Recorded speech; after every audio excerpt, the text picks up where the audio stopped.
Ay, nagpapuri po tayo sa liwasang Bonifacio. Ilang araw na ba tayo? Pasyam na po.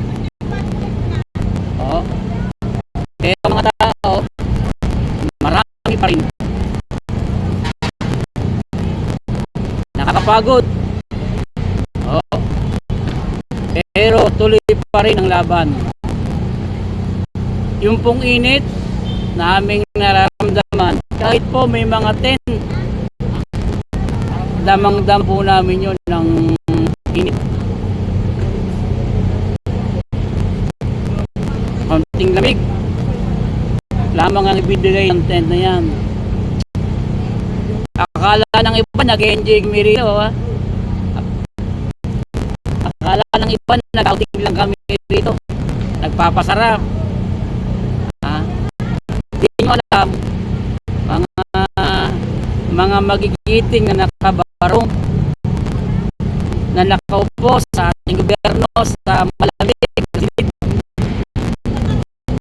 kanilang pisina, nabinubukan ng taong bayan, pinupuno ang kanilang mga sasakyan ng gasolina.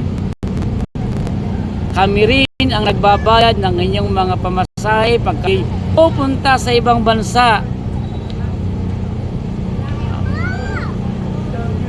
Kasama ang pamilya, katulong, lahat yon sagot ng taong bayan. Pero teka muna, kamusta kaya ang taong bayan?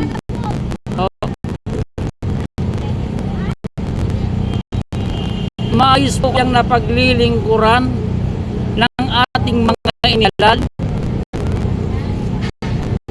Sumali po namin unang distrito ng Batangas. Proud po kami dahil sa history ng Batangas, ng first district of Batangas, nag-iisa Congressman Leandro Ibiste na tumayo sa kapanan hindi lamang ng unang distrito ng Batangas kundi maging sa buong bansa, sapagkat ang kanyang adhikain hindi lamang po naman para sa unang distrito. Kung sakaling mapagbigyan, kung sakali na mapagbigyan, sapagkat 80% na po yung pagtatagumpay. Bakit po 80%? Sapagkat yung mga magigiting na mambabatas, nung dumalo po kami sa plenaryo nung nakaraan, ha, lahat po sila ay gusto ng bawasan, hindi man alisin yung ibat na pahirap. Pero mayroon pong humahad lang. Kaya siyempre yung 80% magkakaroon lang po yun ng tagumpay kapag nakita na natin na nilagdaan na ng mga congressman yung batas. Kaso ewan ko lang, ako nagtataka rin, sila naman yung may kapangyarihang baguhin yung batas. Sila yung may kapangyarihang alisin yung batas, dagdagan yung batas. Pero bakit sila sunod-sunuran sa mga gabinete ng interes ay pansarili lamang? Tulad ni Recto. Ano ba ang ipinaglalaban ni Recto sa ibat? Gobyerno. Saan madadali ng ibat? Para ba sa mga tao o parusa sa mga tao? Maraming natutuwa sa ayuda na 500. Pero sa totoo lang, mga ka-striker, sa totoo lang, iyon po ay pang-uto lamang. Dahil kung inyong pag-aaralang mabuti, magkano ibinibigay na ayuda? 500. O sabihin pa natin na 1,000, 2,000. Saan makakarating ang 1,000, 2,000 sa taas ng bilihin na ito? Pero kung yung VAT ay tatanggalin o tatapyasan man lang ng kahit ilang porsyento, mararamdaman po ng mga Pilipino ang malaking kaginhawaan. Bakit po?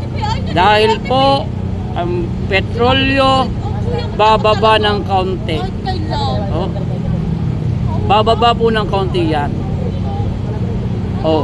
Eh, gaano na yung 500? Gasolina mo 5 litro. Isang bilihan mo lang. Samantalang kung ang bat na yun ay tatanggalin o kaya tatapisan, ay araw-araw mong pakikinabangan. Oh. Sa matinding krisis na ito mga ka-striker, hindi po natin kailangan yung ayuda. Ang kailangan po natin yung pangmatagalang solusyon. Granted, bingi ang Pangulo. Granted, walang ginagawa ang Pangulo, inutil. Inutil na, sabi na tapatan, inutil, walang ginagawa. Hindi nag-iisip para sa mga Pilipino.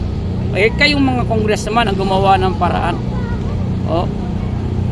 Sana makisa po kayo sa magandang adhikain ng kinatawan ng unang distrito ng Batangas. Yamang kayo nga ho ang tinatawag na kinatawan. So, kayo yung magre-representa sa bawat distrito sa buong Pilipinas. Ano po ba yung ire-representa ninyo? Yung kapakanan namin, ano po ba yung aming hinaing? Ay napakarami. O, napakarami. Kung iisa-isahin, o nauna yung provincial rate, bakit ganon? Magkaiba pa ba ang presyo ng bilihin sa probinsya at sa Manila? Sa probinsya po ba'y pinupulot lamang ang kamatis at talong? Sa probinsya po ba'y hinihingi lamang ang isda? Hindi po. Napakataas po ng halaga ng mga yan. Pero kakarampot ang kinikita ng mga nasa sa probinsya. Pagmasdan nga ninyo mga ka-striker ho, maging sa local na pamahalaan, ito nung ko pa pinagsisigawan, lalo na ngayon sa tindi ng bigat ng sitwasyon, ramdam na ramdam ang mahal ng bilihin, ang kilo ng bigas, ang litro ng gasolina. Ang mga namamasada, may naiuwi pa ba sila sa kanilang pamilya? Ang mga naglalamove, may naiaabot pa ba sila sa kanilang asawa? Magkatuwang silang pinag-aaralan, paano babadgetin? 3 anak nag-aaral,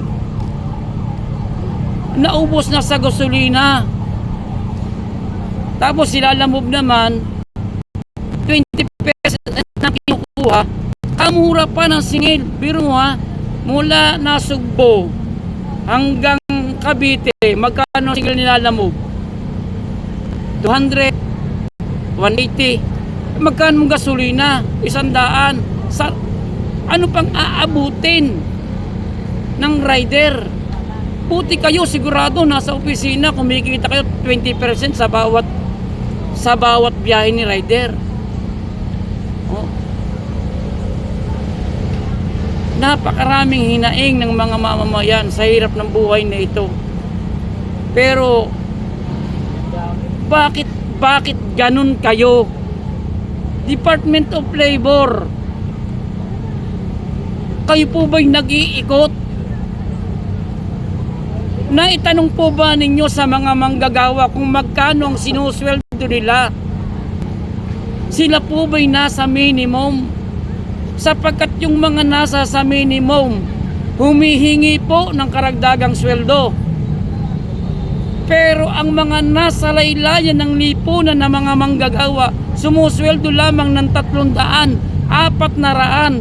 Paano ito magkakasya? 3 ang anak. Ang iba nga 5 pa, ang iba nga wala, hindi na mabilang. Ang panganay nga hindi nakilala. Oh.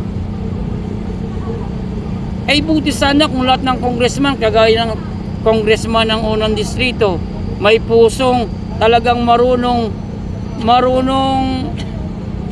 kumalapa sa kanyang nasasakupan. Alam niya ang paghihirap ng unang distrito na ginigipit pa ng gobyernong ito.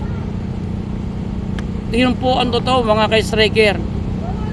Nauunawaan ko yung mga congressman natin na kapag sumalungat sa gobyerno, hindi bibigyan ng pondo, kawawa ang kanilang mga nasasakupan. Pero kayo po ay pumunta riyan, lumaban at iniluklok ng mamamayan dahil kayo ang pag-asa na kayo ang aming magiging tinig at maninindigan para sa aming kapakanan. Pero nasaan kayo?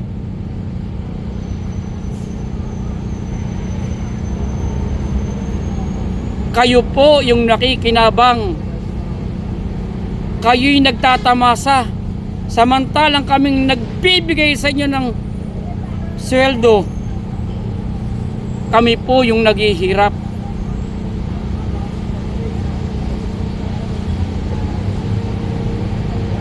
Naririto ang mga ama ng tahanan. Iniwan ang kanilang pamilya. Nararamdaman niyo po ba iyan? Sa aming mga ama ng tahanan, masakit sa amin. Naiwan ang aming sambayan. Naroon ang aming mga anak na kaliliitan. Naroon ang aming asawa. Magkaroon ng emergency. Paano namin matutulungan? Samantalang kami rito yung nakikipagbaka sa isang layunin na lahat po ay makikinabang kung mapagbibigyan ng gobyernong ito. Mga mambabatas, kami po ay nananawagan sa inyo. Hindi po kami nagpapasarap lamang dito. Sana'y maramdaman po ninyo.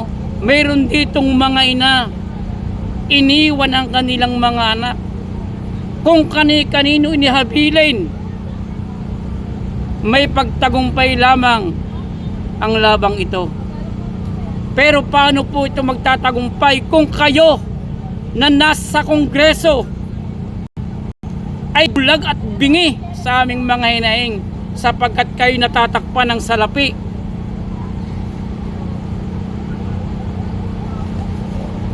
Natatakot kayo sa gobyernong ito. Hindi rin nabigyan mga taga sa amin.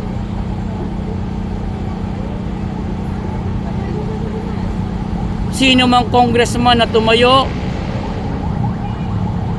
para sa mamamayan, pinag-iinitan, sasampahan ng cyber level. Tulad ni Kiko Barsaga at ni Congressman Leandro Ibiste. Ang panggigipit po ninyo ay kitang-kita mga pamemersonal na ginagawa. Pero sino ba ang kanilang ipinaglalaban? Sino ba ang kanilang pinoprotektahan? Di ba kami? Di ba ginagawa lamang nila ang kanilang kaukulan bilang aming kinatawan?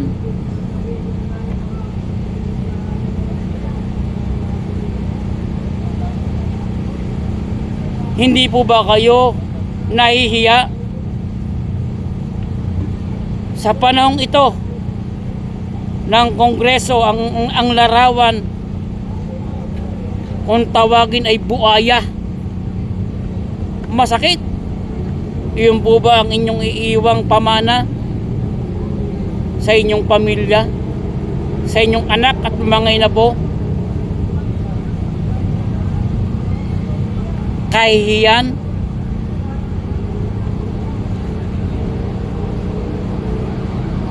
Huwag sana kayong magtaingang kawali.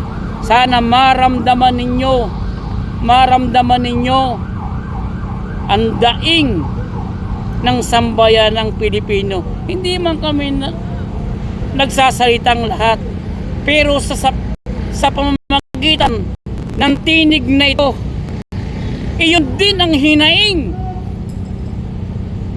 ng mamamayang Pilipino. Huwag niyong lukuhin, huwag niyong lukuhin, huwag niyong lukuhin ang sambayanan. Kapakanan ninyo talaga ang inyong interes at hindi kaming mamamayan. Ang sino man tumindig sa amin, kagaya ni Marcoleta sa Senado, inyong pinatutulungan. Natural. Maingatan, masinop ang kabangyaman. Wawaldasin lamang ng mga hayop na politikong makaw. Bato-bato sa langit. Marami ang tinatamaan. Ang malinis ay ilan.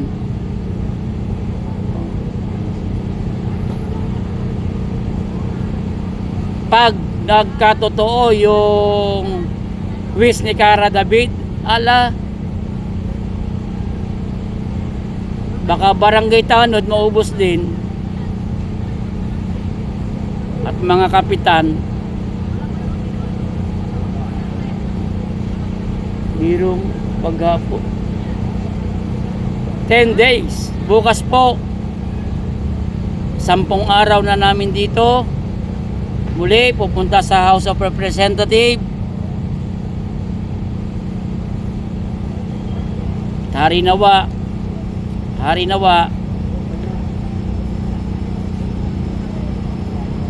dinggin na yung karaingan namin. Makonsensya na yung may konsensya, maawa na yung may awa.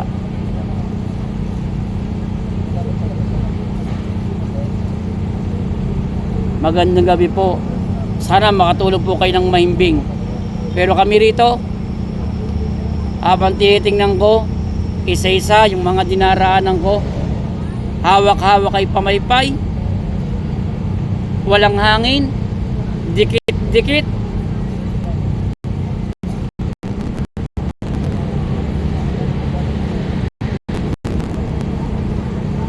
Ang gusto po namin pagbabago. Hindi namin gustong mga matay kayo. Ang gusto po namin pagbabago. Ang gusto namin malasakit mula po sa inyo.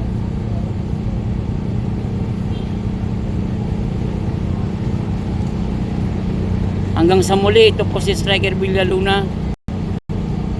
Payapang gabi po.